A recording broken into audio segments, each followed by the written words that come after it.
Good morning, students. Today we will continue with the topic. Last class I was speaking to you with respect to antibiotics, and antibiotics I told you it works against the bacteria. Antibiotics are obtained from the fungi and bacteria, and they block the biosynthetic pathway which is responsible for the formation of cell wall. Now, antibiotics do not work against viral infection because virus do not use the same pathway as that of bacteria. Now, why antibiotics does not work against virus? Because if you look at the structure of virus carefully, they don't have anything called as cell wall over there. So, even if it is used, since the virus follow a completely different, it has got a completely different biosynthetic pathway as that of bacteria, so it is not at all effective. Therefore, taking antibiotics during common cold is caused by the virus, does not reduce the severity or duration of the disease. What are the means of spread of the disease? Infectious diseases can spread from an infected person to a healthy person by various ways and therefore are called communicable diseases. Communicable diseases are those that is spread from one person to the other. Diseases can spread through air, water, either through sexual contact or vectors. Vectors are nothing but the carrier of the disease. For example, mosquito. Mosquito is a vector. It carries a plasmodium which is responsible for malaria.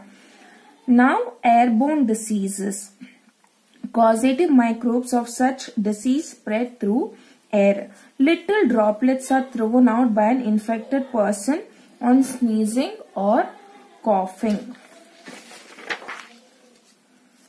These droplets can be taken in by someone standing close, and microbes get a chance to start new infection. Suppose if these droplets are taken in by someone who is standing close, the microbes get a chance to start a new infection in a healthy person.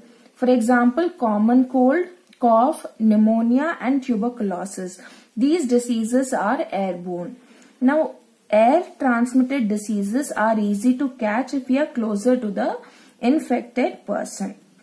In closed areas, the droplet nuclei recirculate and pose a risk for everyone. So, in a closed area, the droplets can circulate, and it can pose risk for the person whoever is present in that particular enclosed area.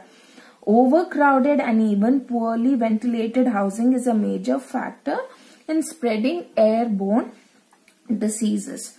Next, moving on to waterborne diseases. In such diseases, microbes spread through water.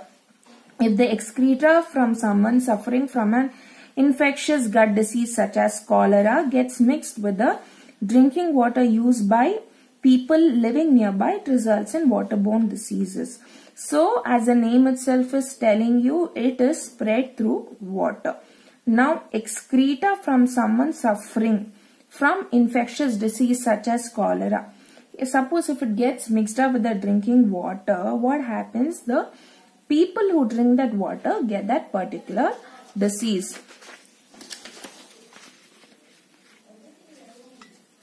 Such diseases are much more likely to spread in the absence of safe supply of drinking water.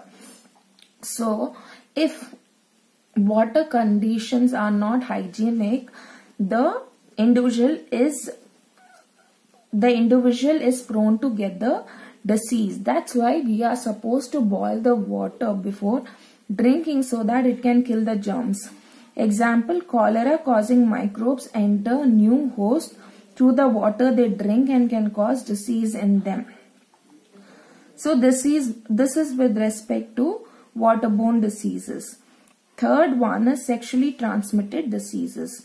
These are microbial diseases that can be transmitted by sexual contact from one partner to the other. So, however, sexually transmitted disease do not spread by physical contact, casual physical contact Syphilis and AIDS are the common example of STDs.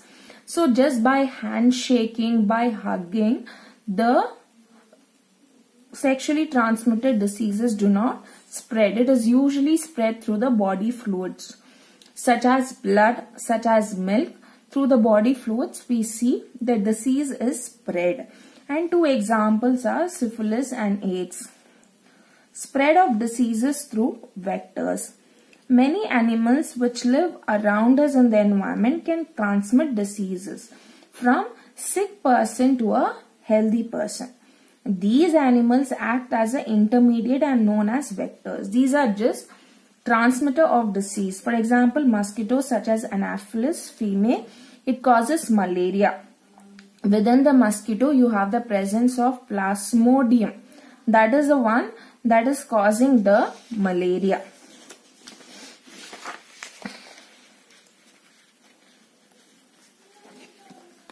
Culex, it causes filariasis. Aedes causes yellow fever, okay, and as well as dengue. So all these are carriers. The Culex and the Aedes, these are the vectors.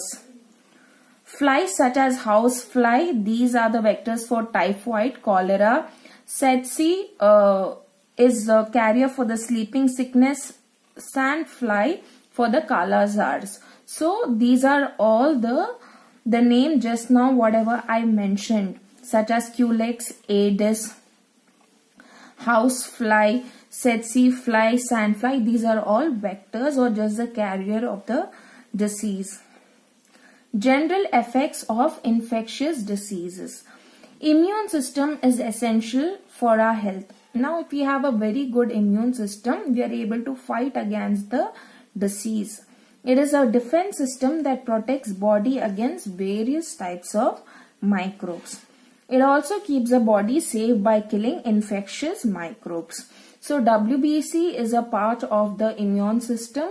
So it kills the foreign agent that enters the body and keeps the body safe by killing the infectious microbes. When infectious microbes enter the body, the immune system actually gets activated in response to infection. As soon as a foreign agent enters the body or the microbe enters the body, our immune system immediately gets to know that a microbe has entered.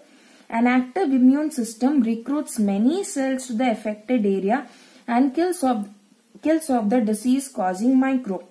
Once the immune system is activated, so it gathers the cell and moves to the affected area wherever the microbe is present and kills that particular microbe. This recruitment process is called inflammation.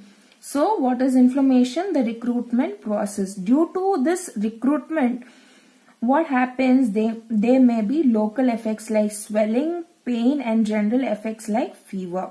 Now, why swelling, pain and fever is present whenever a microbe enters? Because our body is trying to fight against it.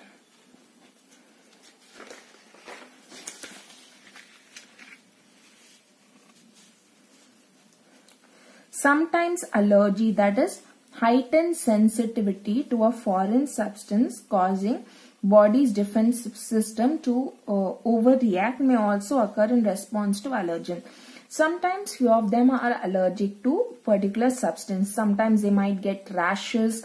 Sometimes excessive sneezing might be there because they are allergic to certain substances.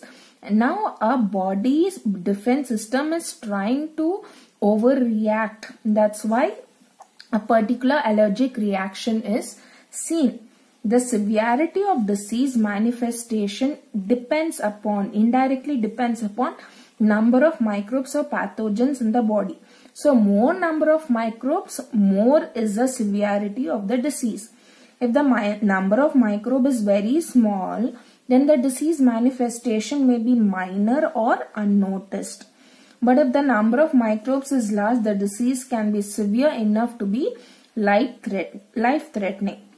The importance of immune system can thus be well understood from the fact that it is a major factor that determines the number of microbes surviving in the body. Now overall what you need to know is immune system plays a very important role in our body, and the antibodies fight against the disease, fight against the microbes that are causing the disease, and in the process usually a person gets body ache, fever, or there might be swelling because our body is trying to fight against it, and these are the reactions that we see. And also sometimes an individual is allergic to certain substances. Our body's defense system try to overreact to this particular allergens, and more number of pathogens means the more is the severity of disease manifestation. If few number of microbes are there, then the disease manifestation may be either minor or unnoticed. Organ specific and tissue specific manifestation. Our body is very large as compared to the microbes, so they can reach several places in the body through various routes and affect particular tissues or organ. So microbe is very tiny. We need microscope to understand the structure of the microbe. They are so tiny we cannot see it with the naked eyes. So when compared to the body, microbe is a tiny structure and it can enter through various routes and infect a particular tissue or an organ. The selection for the site of microbes' home is related to the point of entry. See, the site of infection is usually the site of entry point of the microbe. For example, if they enter from the air through nose, then they are likely to reach the lungs. This is how tuberculosis causing bacteria enters the body. Now tuberculosis causing bacteria enters through the nose. So what is it infecting? It is infecting the lungs. If they enter through the mouth, then they can stay in the gut lining. For example, typhoid causing bacteria, they can also go to the liver, like jaundice causing virus. So if they enter through the mouth, then they are likely to stay in the gut. Okay, it is nothing but the gut is nothing but the digestive tract. So the point of entry and the home of the microbe is correlated. And we will study few more examples in the next class.